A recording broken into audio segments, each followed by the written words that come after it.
ભરૂચ શહેરમાં ભર ઉનાળે અને તહેવારોના સમયે પાણી પુરવઠામાં કાપ મૂકવાના નગરપાલિકાના નિર્ણય સામે હવે કોંગ્રેસ આક્રમક મૂડમાં જોવા મળી રહી છે.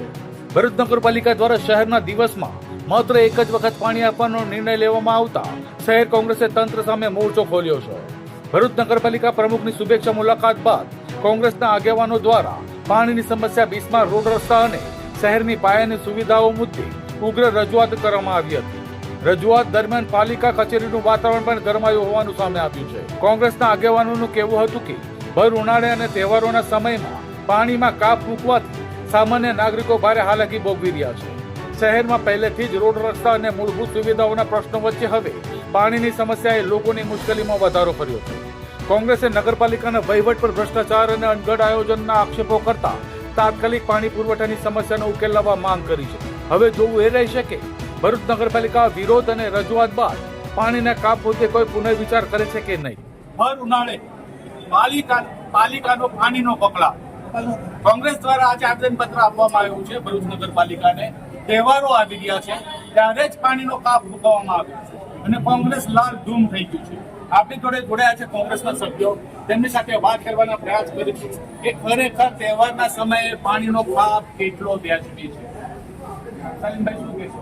તહેવારના સમયે પાણીનો કાપ કેટલો વ્યાજબી? ભરૂચ નગરપાલિકા પહેલાથી નિર્ણય લેવામાં આવી કે પ્રજાને પરેશાન કરવામાં પ્રખ્યાત છે.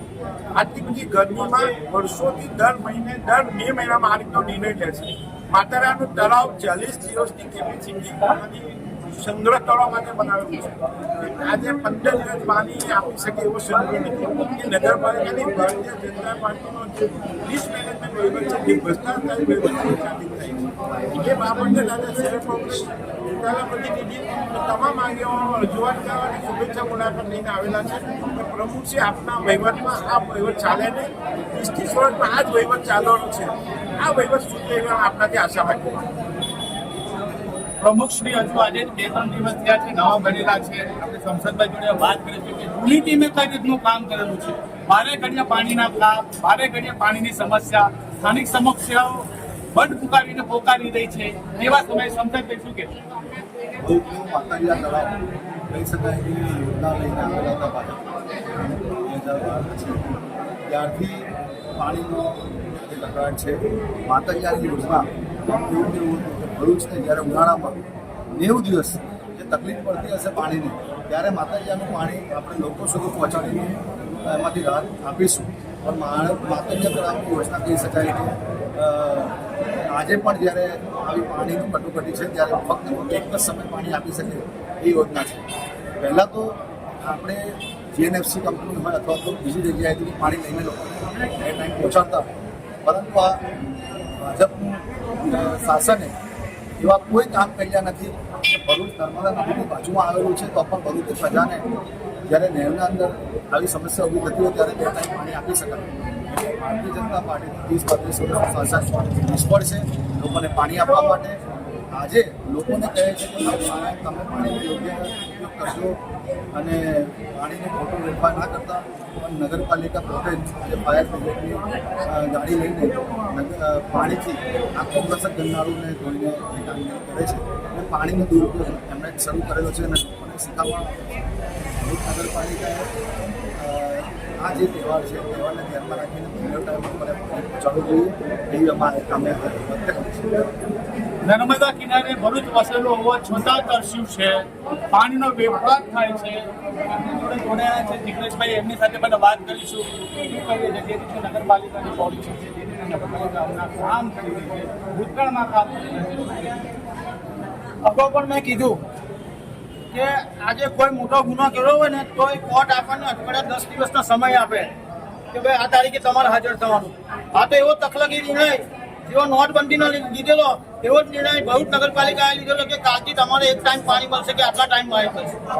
બીજી કે હમણાં ઈદનો તહેવાર આવી રહ્યો છે, સાથે અમારો હિન્દુ ધર્મનો પવિત્ર તહેવાર જે અધિક મહિનો છે. આપ સાહેબ બધા જાણો છો કે ભંડારા દરેક મંદિરોમાં ચાલે છે, ભોજન સમારંભ ચાલે છે, રાજ્ય ભજન ગઢીનો પ્રોગ્રામ થાય છે, વગેરે વગેરે પ્રોગ્રામ થાય છે. એમાં પણ પાણી વગર તો ચાલતું જ નથી. એટલે હિન્દુ ધર્મ મુસ્લિમના બંનેના તહેવારો આ મહિનામાં જ ભેગા થયા છે. ને આવો તકલીફી નિર્ણય લીધો છે કે ખરેખર ગેરલાયક છે. સાથે એક બાજુ વીજળીનો કાપ, તમે અડધો કલાક પાણી આપો, માણસ મોટર ચાલુ કરવા જાય એટલા માટે પાણી બંધ થઈ જાય, લાઇટ ના હોય એટલે. એનું કારણ કે 40 ડિગ્રી તાપની અંદર એ લોકોએ નક્કી કર્યું છે કે 40 ડિગ્રી કેપેસિટી વાળા એ લોકોના ટ્રાન્સફોર્મર છે.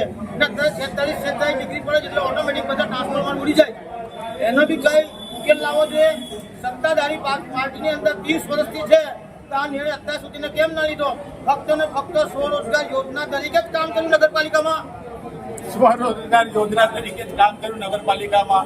આપણા સાથે નિખિલભાઈ જોડાયા છે. નિખિલભાઈ સાથે વાત કરીશું અને જાણીશું કે પૂર્વ કાઉન્સિલરો અને પૂર્વ સભ્યોએ એવી તો શું કામગીરી કરી કે જેની કરીને આજે આ પરિસ્થિતિનું નિર્માણ થયું. નિખિલભાઈ શું કહેશો?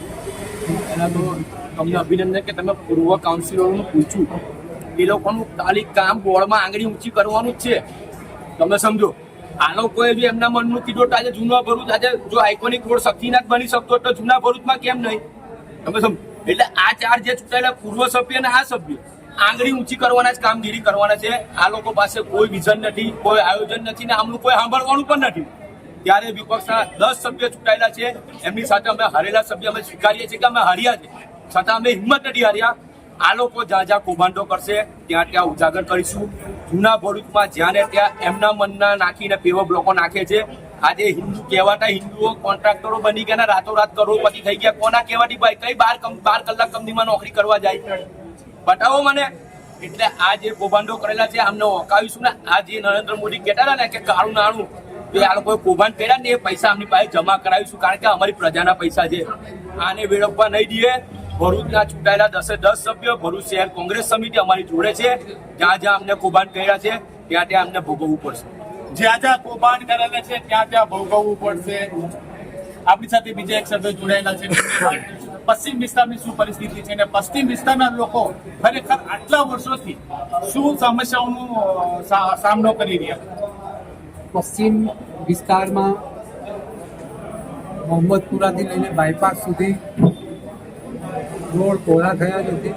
શક્તિનાથનો રોડ આઇકોનિક થઈ ગયો, પણ કેમ જાણે આ ભરૂચ જિલ્લાના 3 તાલુકાનું પ્રવેશદ્વાર હોય તે છતાં આ વિસ્તારને આ લોકોએ અવગણ્યો છે. ત્યારે હવે નહીં સાચું. એમની દરેક વસ્તુ અમે ઉકેલીશું.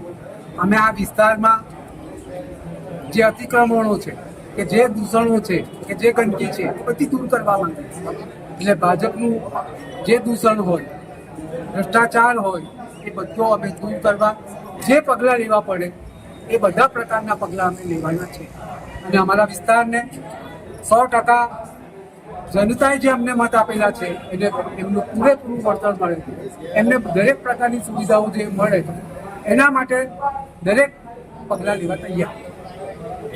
પ્રમુખ દવા છે, પરંતુ પૂર્વ કાઉન્સિલરો કે પૂર્વ સભ્યો પ્રમુખ જોડે હાજર નતા. શું સલીમભાઈ એવું લાગી રહ્યું છે કે પ્રમુખને શિકાર બનાવવામાં આવી રહ્યો છે કે જેમને હજુ નોલેજ નથી એ લોકોએ હાજર રહેવું જોઈએ? ભારતીય જનતા પાર્ટીમાં આ એક મોટા મોટી તકલીફ છે કે આના પહેલા જે પ્રમુખ હતા આ જ પરિસ્થિતિ હતી. આજે પણ મને લાગે છે કે એ પરિસ્થિતિ છે.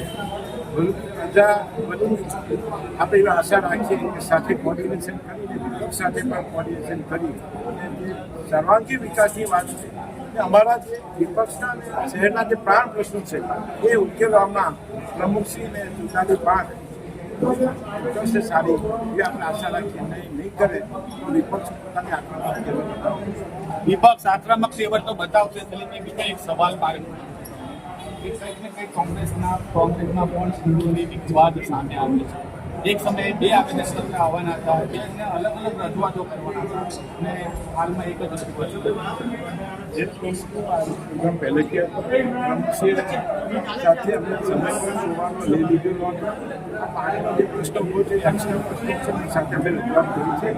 એવું કંઈ છે નહીં. સામાન્ય રીતે એવું લાગતું સારી રીતે રજૂઆત કરી છે. વિપક્ષના નેતા તરીકેનો નિર્ણય લેવાશે અને કેવો નિર્ણય? ગુજરાતમાં કોઈ જગ્યાએ લેવાયો નથી.